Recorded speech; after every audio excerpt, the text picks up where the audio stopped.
Greetings, good tidings, and welcome to News Digest Update, a news show that's different, like a podcast for the deaf or a mime for the blind. I digest the news into a simple broth and then I update you on it. So let's dive in. Remember masks?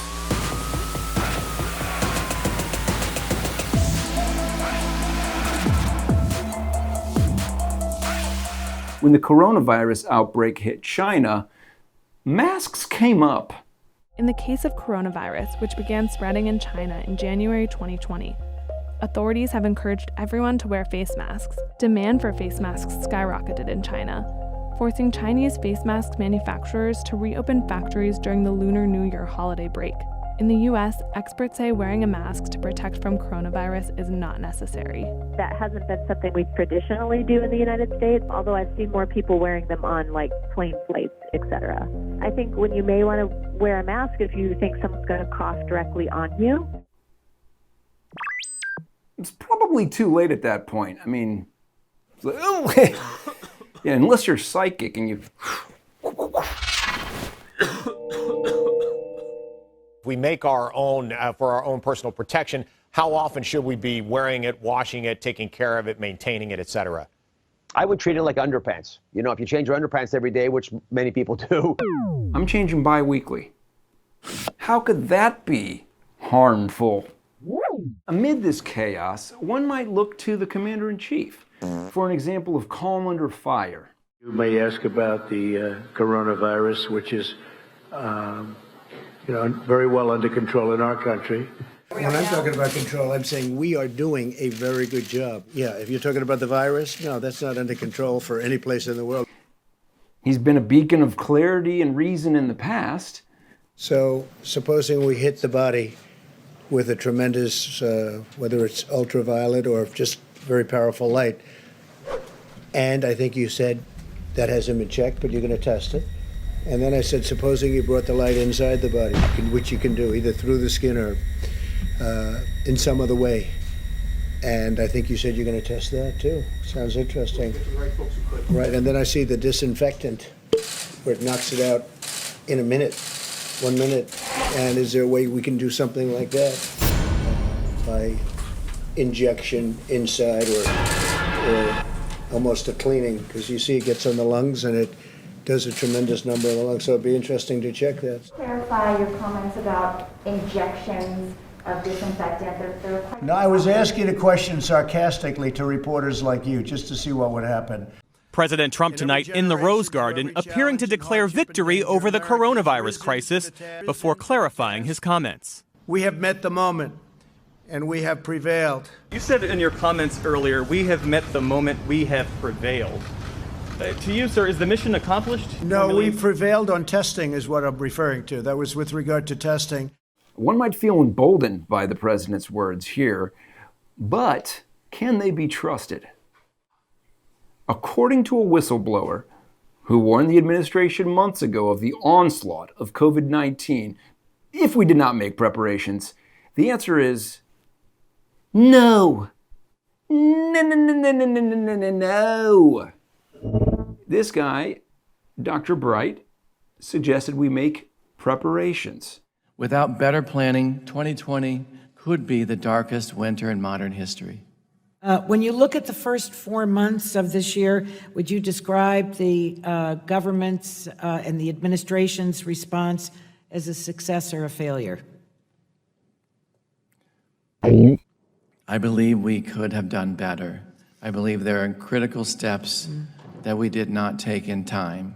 Was there a failure to respond when you correctly pushed to obtain early virus samples from China so we could develop critical medical countermeasures? From my perspective in working with companies to develop drugs and vaccines and diagnostic, viral samples are critical. As soon as we were aware that this virus could pose a significant threat to human lives, I began pushing for those virus samples, and I met frustration and dismissal. And when did you do that?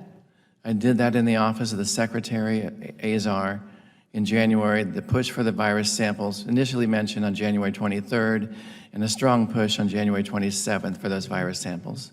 And was there a failure to respond with the needed urgency when you correctly pushed to ramp up production of masks, respirators, syringes, swabs? Congresswoman, we've known for quite some time that our stockpile is insufficient in having those critical personal protective equipment. So once this virus began spreading and became known to be a threat, I did feel quite concerned that we didn't have those supplies. I began pushing urgently in January, along with some industry colleagues as well. And those urges, those alarms were not responded to with action. Dr. Bright recalled an email he got in January from Mike Bowen, a manufacturer of masks, who typed, "We're in deep shit. The world is." No exclamation point. But Dr. Bright marked this email important, forwarded it to the highest level of government, and yet received no reply. I've been there. America's torrential downpour of layoffs has continued. So tack on 3 million jobless claims last week, and we have over 36 million people who've lost their jobs during the coronavirus outbreak.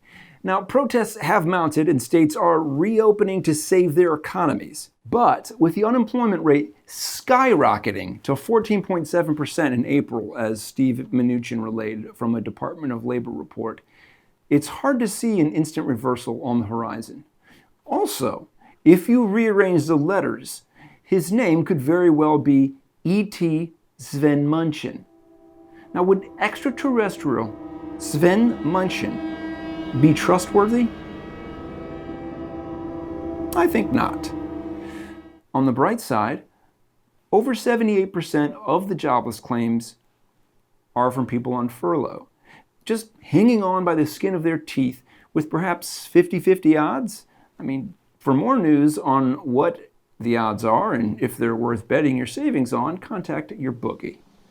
On the dark side, it's time for a segment, Wasps! Yeah.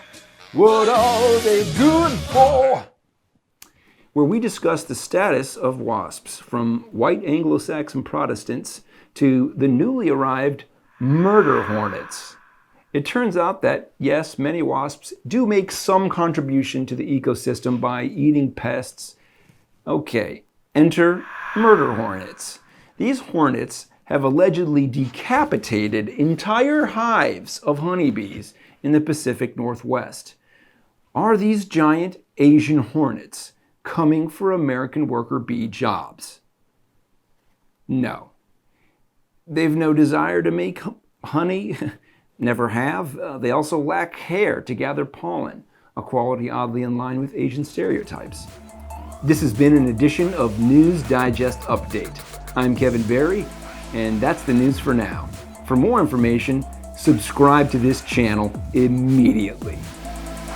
Till next time.